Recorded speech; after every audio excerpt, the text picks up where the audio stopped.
Number 2 is attitude. We're affected by how we feel. First, we're affected by what we know and the decisions we make. Second, we're affected by attitude, how we feel. And I gave that quick list. Let me give it to you. It's how you feel about the past. You've got to have a good attitude about the past. Use it as a school, not a club. Don't beat yourself to death with your past. Faults, failures, losses. Let the past be a school. Harsh school maybe. What else is new? Let the past be a school master to teach you. Not to threaten you, but to teach you. Okay. Next, it's how you feel about the future. Set your goals. We'll talk a little bit about that before we finish today. Goal setting. The promise of the future is an awesome force to affect your life every day. Without a future well designed, we take hesitant steps. And all you have to have is hesitant steps for 6 years. You'll be timid, driven into a corner, not boldly willing to go and take your portion, take your share. Okay? Next, it's how you feel about everybody else. Got to have a good attitude about everybody else, because it takes everybody else to make a market. One person doesn't make a family. One person doesn't make a business. One person doesn't make a corporation. One person doesn't make a community. One person doesn't make a nation. It takes all of us to make a dynamic economy, a nation second to none.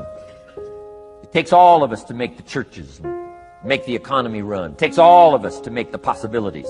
All the gifts that have flowed in here the last 200 years, unprecedented in 6,500 years of recorded history. There's been nothing like it. The ethnic streams that have flowed in here brought their gifts, brought their talent, brought their skills, brought their inventions, brought their work ethic. All of it mixed together is called America. Been nothing like it in 6,500 years. And to miss the value of it by some, warped attitude about it, I'm telling you, you've missed it all. And if you have an appreciation for it all, you'll draw from it. And if you draw from all the gifts that have been blended together here for 200 years, now for your value and benefit, think of what you can do for your days, for your business, for your conversation, for your equities. You can transform it to an incredible degree. And here's the last one. It's how you feel about yourself. Understanding self-worth is the beginning of progress. Self-worth should be easy. If one of us can do it, all of us can do it. If anybody can think it, we all can think it. I can read, you can read. I can understand, you can understand. From where I came from, the few simple things I did and tried revolutionized my life in 5 years. There isn't anybody here that can't do it. Change from pennies to fortune. Change from nothing to something. Change from broke to rich. Anybody in this room can do it. If any of us can do it, we all can do it. That's the kind of value you should place on yourself. If Jim Rohn can understand it, I can understand it. If he can read, I can read. If he can find it, I can find it. If he can change, I can change. If he can get it done, I can get it done. That's the attitude about yourself. So valuable. Okay? Now, in transforming our lives, we don't start with attitude. We don't start with the inspiration here. We start with education. Somebody says, well, I expected you just come get motivated today. Well, that probably won't do it. Somebody says, by now we should be standing on the chairs, waving a flag, singing the old gray mare. Get going here. No, that's not where you start. Life change does not start with inspiration. Life change starts with education. You've got to be educated to the point of where you might have messed up. My teacher put it in blunt, simple language. He only went to the 9th grade in school, so he put it in simple language I could understand.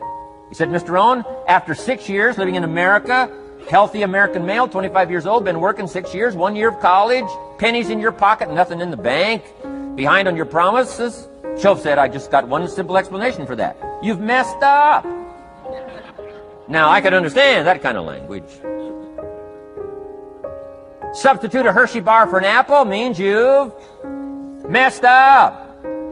Should walk around the block, could walk around the block, won't walk around the block. You have messed up. And all you got to go is write down through the list. Don't need some teacher to come by and tell you. Be your own best teacher saying, hey, let me make a list of some places I've messed up. Because if I let this down, that probably affects the rest. And the answer is, that's true. So we don't start with inspiration. We start with education. Somebody says, well, just motivate this guy. He'll be all right. Just motivate him. Get him turned on. Probably not. If a guy's an idiot, you motivate him. Now you got a motivated idiot. No, he won't be all right. So we start with education. What's the first education? If it isn't going well and you live in America, you have messed up. You don't need to change countries. You say, well, the country's messed up. That's like cursing the soil and cursing the seed and the sunshine and the rain, which is all you got. Don't curse all you got. When you get your own planet, you can rearrange this whole deal. But this one, you got to take like it comes. So, number 2.